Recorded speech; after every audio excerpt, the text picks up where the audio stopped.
کچھ آج کے پاکھنڈیوں کو پیٹ میں یہ بھی درد ہونے لگا کہ یہ شہید شہید کہہ کر کے 70 حوروں کی لالچ دے کر کے لوگوں کو مرواتے ہیں۔ اور کئی لوگ یہ سوال کرتے ہیں 70 حوریں چاہیے، 72 حوریں چاہیے، یہ مذاق اڑاتے ہیں، مذاق اڑاتے ہیں۔ میں ان سے کہتا ہوں شہید ہونے پر یقیناً اجر ہے اور وعدہ ہے اللہ کا، 70 کیا وہ چاہے 700 حوریں عطا فرمائے۔ ان کو تکلیف اس بات کی ہے کہ جو شہید ہوتا ہے اسلام میں اس کی اتنی فضیلت بیان کی جاتی ہے، اور یہ مرتے ہیں تو حوریں حاصل کرنے کے لیے مرتے ہیں، حوریں حاصل کرنے کے لیے مرتے ہیں۔ پہلی بات تو یہ ہے حوریں حاصل کرنے کے لیے نہیں، اللہ کی رضا کے لیے جو شہید ہوتا ہے اسی کو حوریں ملتی، اور جو حوروں کے لیے مرتا ہے اس کو شہادت نہیں کہتے، شہادت نہیں۔ اللہ کی رضا کے لیے جو شہید ہوا اسے حوریں مل جاتی ہیں الگ بات ہے، لیکن حوروں کے لیے جو مرتا ہے وہ لنگور ہے۔ ہاں جو صرف اور صرف لڑکیوں کے لیے مر گیا ہو، مجازی عشق کے لیے مر گیا ہو، وہ نہیں ہے، شہید کا درجہ الگ ہے۔ اب ایک میں آپ کو بات بتا دوں، ان کو یقین بھی نہیں ہوتا اور کئی طرح کے اعتراضات بھی کرتے ہیں کہ یہ حوروں کا بیان کہاں سے آ گیا آپ کے اندر، حالانکہ کل بھی میں نے بتایا تھا نہ چھیڑو داستاں ورنہ ادھر ادھر کی بات نکل جائے گی، نہ تم صدمے ہمیں دیتے نہ ہم فریاد یوں کرتے، نہ کھلتے راز سربستہ نہ یوں رسوائیاں ہوتی۔ ابصراؤں کا ذکر کہاں آیا ہے میں آپ کو بتاؤں، بہت ساری ابصرائیں مہابھارت میں ہیں، گیتا میں ہیں، رامائن میں ہیں، ابصرائیں ملیں گی۔ ابصرا ہم نے پوچھا یہ کیا ہے، حور کے بدل میں وہاں ابصرا ہے۔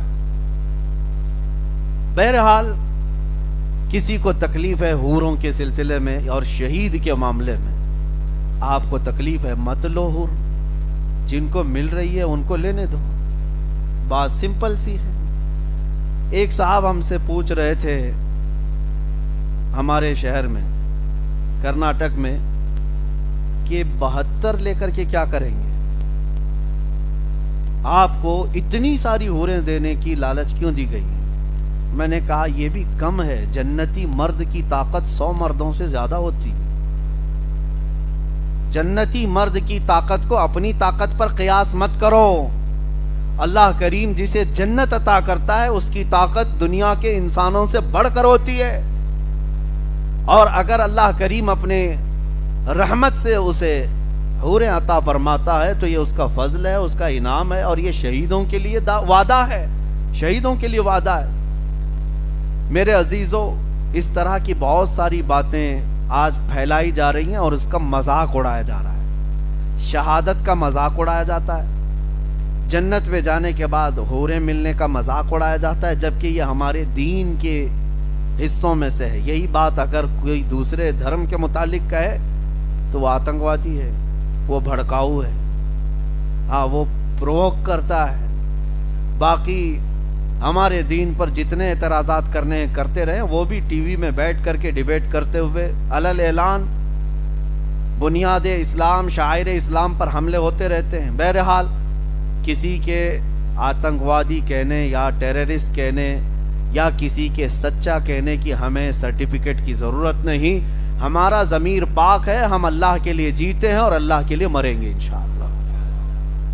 قرآن پاک کی ایک آیت اور میں آپ کو بتاؤں، ان الصفا والمروہ من شعائر اللہ، اللہ فرماتا ہے بے شک صفا اور مروہ اللہ کی نشانیوں میں سے، 2 پہاڑیاں ہیں یہ مکہ میں، اور اللہ فرما رہا ہے یہ اللہ کی نشانیاں ہیں۔ وجہ کیا ہے؟ پہاڑی نشانی کیوں بن گئی؟ اچھا نشانی ہے تو کیا ہوا؟ نشانی کیا ہے؟ قرآن میں دوسری جگہ اللہ فرماتا ہے وَمَن يُعَظِّمْ شَعَائِرَ اللَّهِ فَإِنَّهَا مِن تَقْوَى الْقُلُوبِ، جو اللہ کی نشانیوں کی تعظیم کرتا ہے اللہ اسے دل کا تقوی عطا کرتا ہے، اور بڑا اجر ہے اس کے لیے جو نشانیوں کی تعظیم کرتا ہے۔ نشانیاں توجہ چاہتا ہوں میں، پہاڑی ہے پتھر کی ہیں، نشانی بن گئی، کیوں؟ اس لیے کہ اللہ کے نبی کی ماں سیدہ ہاجرہ یہ 2 پہاڑیوں کے بیچ میں دوڑ لگائی تھی، کس کے لیے؟ اپنے بیٹے اسماعیل علیہ السلام کی پیاس بجھانے کے لیے۔ واقعہ معلوم ہے، ان کے بیٹے اسماعیل علیہ السلام 6 ماہ کے تھے، چھوٹے تھے، خانہ کعبہ کے قریب صحن میں ان کو لٹایا اور پیاس کی شدت تھی، تو پانی تلاش کرنے کے لیے ماں ہاجرہ کبھی صفا پہاڑی پر جاتی اور کبھی وہاں سے دوڑتی ہوئی مروہ پہ جاتی، تقریباً دونوں کے بیچ میں آدھا کلومیٹر کا فاصلہ ہوگا، اور پھر وہاں اوپر چڑھ کر کے دیکھتی کہیں پانی دکھ رہا ہے، پھر وہاں نہیں دکھتا تو ادھر آتی، ادھر نہیں دکھتا تو ادھر جاتی۔ 7 چکر انہوں نے لگائے، صفا مروہ کے 7 چکر لگائے۔ جب وہ مروہ پر پہنچی 7ویں مرتبہ تھک گئی تھی، وہاں سے اپنے بیٹے کو دیکھنے لگی تو ان کی ایڑیوں کے نیچے سے پانی نکل رہا تھا، جس کو زمزم کہا گیا، آج پوری دنیا پیتی۔ وہ بھی حضرت ہاجرہ کی زبان سے نکلے ہوئے الفاظ تھے۔ وہ دوڑتی ہوئی آئی اور پانی کو بند باندھ کر کے روک دیا، مٹی گارے اور تھوڑا سے پتھر لگا کر۔ ان کی زبان عبرانی تھی، ہیبرو زبان، اس میں زمزم کا مطلب ہے ٹھہر جا ٹھہر جا۔ پانی اتنی تیزی سے بہ رہا تھا کہ پورا فلو اس کا پورے مکہ میں بہ جاتا، بلکہ میرے آقا فرماتے ہیں اگر ہاجرہ سیدہ ہاجرہ نہ کہتی زمزم تو یہ پانی پوری دنیا میں پھیل جاتا، اور آج بھی پھیلا ہوا ہے، کروڑوں لیٹر پانی وہاں سے نکلتا ہے، اور ہر حاجی پیتا بھی ہے، لے کر کے جاتا بھی ہے، لیکن اس کنویں میں آج تک کمی کبھی نہیں ہوئی۔ کنواں ہی ہے، سمندر نہیں، کنواں ہے، اور اس میں لیبارٹری میں آج چیک کروا کر کے نتیجے بھی حاصل کیے گئے ہیں کہ فلی غذا جو مرد کے لیے، ایک انسان کے لیے چاہیے، وہ سارے وٹامن صرف پانی زمزم میں موجود ہے۔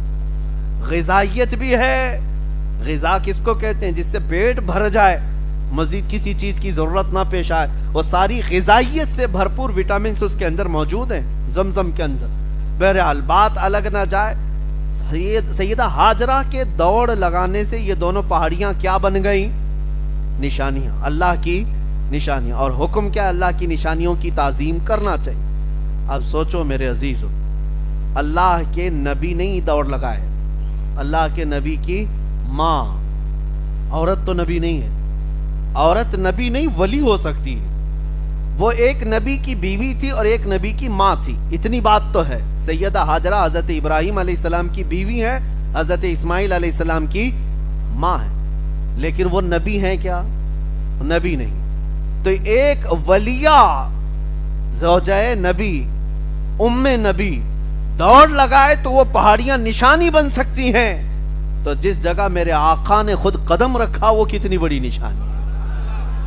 جو رسول پاک صلی اللہ تعالی علیہ وسلم کے جسم سے ریلیٹڈ کوئی چیز مل جائے، حضور کا منہ مبارک کیا یہ اللہ کی نشانیوں میں سے نہیں ہو سکتا؟ ہم تعظیم کرتے ہیں تو کچھ لوگوں کے پیٹ میں درد ہوتا ہے، یہ بریلویوں کا بنایا ہوا ہے۔ میرے عزیزو، قرآن کہتا ہے اللہ کی نشانیاں، پہاڑی پتھر نشانیاں بن سکتی ہیں، وہ بھی ایک ولیہ کے دوڑنے کی وجہ سے۔ اور یہ بات بھی میں آپ کو بتا دوں، اللہ نے نشانی بنا کر رکھ دیا، قیامت تک آنے والے حاجی اب دوڑتے رہیں گے۔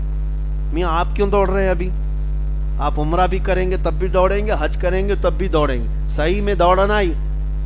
وہ نبی کی ماں سیدہ ہاجرہ، وہ تو پانی کے لیے دوڑ رہی تھی، تم تو پانی پی پی کے دوڑتے ہو، زمزم قریب میں رکھا رہتا ہے، ہر دوڑ پہ گلاس اٹھاؤ اور پیو اور پھر دوڑو۔ اب دوڑنے کی حکمت تو سمجھ میں نہیں آتی، کیوں؟ اب تمہیں حکمت سمجھنے کی ضرورت بھی نہیں، اس لیے کہ اب تم پانی کے لیے نہیں دوڑ رہے ہو۔ یہی تمہیں میں بتانا چاہتا ہوں، اب جو بھی حاجی یا معتمر دوڑ رہا ہے وہ پانی کے لیے نہیں، بلکہ اللہ کی ایک ولیہ کی سنت ادا کرنے کی ہے۔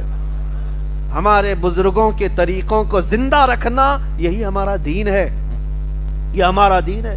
اور اگر کوئی بزرگوں کی نشانیاں چن چن کر کے مٹانا چاہتا ہے تو میرے عزیزو یہ خائب و خاسر ہونے والا بندہ ہے۔